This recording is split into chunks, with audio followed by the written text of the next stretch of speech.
PRC తరఫున మరియు ఉపాధ్యాయ సమస్యల మీద మరి నిరంతర పోరాటం చేస్తున్నాం. మరి ఎన్ని పోరాటాలు చేసినా కూడా ప్రభుత్వంలో స్పందన రాకపోవడం, మరి సమస్యలుగానే మిగులుతున్నాయి. డిఏలు అలాగే ఉన్నాయి.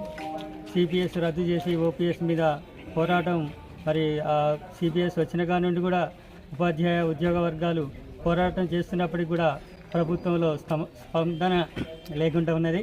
మరి దీనికి వెంటనే ప్రభుత్వం స్పందించి ఉపాధ్యాయ ఉద్యోగుల డిమాండ్లను నెరవేర్చాలని మేము డిమాండ్ చేస్తున్నాం. టీజాక్ పిలుపు మేరకు ఉపాధ్యాయ అన్ని ఉద్యోగ సంఘాల ఉపాధ్యాయ సంఘాల బాధ్యులమందరం ఎంఆర్ఓ గారికి వినతి పత్రం ఇవ్వడం జరిగింది.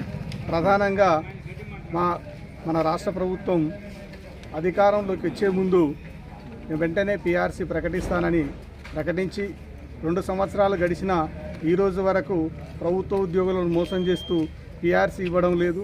అదేవిధంగా 5 డిఏలు పెండింగ్లో ఉన్నాయి. ఇప్పటి వరకు ఆ 5 డిఏలను కూడా ప్రకటించడం లేదు.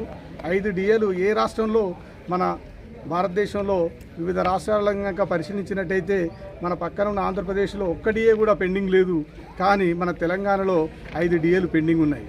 అదేవిధంగా పక్క రాష్ట్రమైన ఆంధ్రప్రదేశ్లో అన్ని బిల్లులను ప్రభుత్వం వెంటనే అధికారంలోకి రాగానే 12,000 కోట్లు ఇచ్చి బిల్లులన్నీ కూడా ప్రభుత్వ ఉద్యోగులకు చెల్లించడం జరిగింది. కానీ మన తెలంగాణ రాష్ట్రంలోని ఉద్యోగులందరూ గత 3 సంవత్సరాలుగా ఎదురు చూస్తున్న జీపే పార్ట్ ఫైనల్స్ కానీ, మెడికల్ బిల్లులు కానీ, మరియు డిఏ బిల్లులు కానీ, అదేవిధంగా మరియు సరెండర్ బిల్స్ కానీ ఏ బిల్లులు కూడా ఈరోజు వరకు రాష్ట్ర ప్రభుత్వం చెల్లించడం లేదు. ఈ విధంగా రాష్ట్ర ప్రభుత్వం వేరే పథకాలను చేపడుతూ సంక్షేమం అంటూ ఉపాధ్యాయులను, ఉద్యోగులను మాత్రం మోసం చేస్తూ వస్తున్నది. అదేవిధంగా ఈరోజు రిటైర్ అయిన ఉపాధ్యాయులు కూడా అనేక రకాలుగా ఇబ్బంది పడుతున్నారు. వారికి రిటైర్ అయినా కూడా ఎలాంటి బెనిఫిట్స్ రావడం లేదు. వాళ్ళ గ్రాట్యుటీ కానీ, వాళ్ళ కమిటేషన్ కానీ, వారికి రావాల్సిన ఫైనల్ ఇయర్ ఎన్కాష్మెంట్ కానీ ఏ బిల్లు కూడా రాష్ట్ర ప్రభుత్వం చెల్లించడం లేదు. దానివల్ల వాళ్ళు చాలామంది అనారోగ్యాలకు గురవుతూ, పిల్లల పెళ్లిళ్ళు చేయలేక, గృహాలు నిర్మించుకోలేక చాలామంది చనిపోవడం జరుగుతుంది. అదేవిధంగా మనం చూసినట్టయితే మన రాష్ట్ర ప్రభుత్వ ఉద్యోగులకు ఆ రోజు రాష్ట్ర ప్రభుత్వం అధికారంలోకి వచ్చే ముందు వెంటనే సిపిఎస్ రద్దు చేసి ఓపీఎస్ ప్రకటిస్తానని అందరి ఉద్యోగుల మన్ననలు పొంది వారి యొక్క ఓట్ల ద్వారా అధికారంలోకి వచ్చిన తర్వాత ఈ రోజు వరకు కూడా ఆ ప్రస్తావన అనేది తీసుకురావడం లేదు.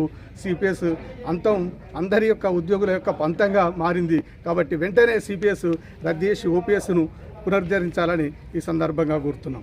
అదేవిధంగా 2008 డిఎస్సిలో అపాయింట్ అయిన ఉద్యోగులను అపాయింట్ చేసిన తర్వాత వారికి మోసం చేసి వారికి ఉద్యోగాలు ఇవ్వకుండా అనేక రకాలుగా ఇబ్బందులు పెట్టి మొన్న కాంట్రాక్ట్ టీచర్స్గా వాళ్ళని తీసుకోవడం జరిగింది. వెంటనే వారందరినీ కూడా రెగ్యులరైజ్ చేసి వారందరికీ కూడా పే స్కేల్ వర్తింపజేయాలని ఈ సందర్భంగా డిమాండ్ చేస్తున్నాం. ఈ అనేక డిమాండ్లతో మేము మీ ముందుకొచ్చి ఈరోజు తహసీల్దార్ గారికి మేము వినతి పత్రం ఇవ్వడం జరిగింది. వెంటనే రాష్ట్ర ప్రభుత్వం దీని మీద స్పందించి వెంటనే మా సమస్యలన్నీ పరిష్కరించాలి.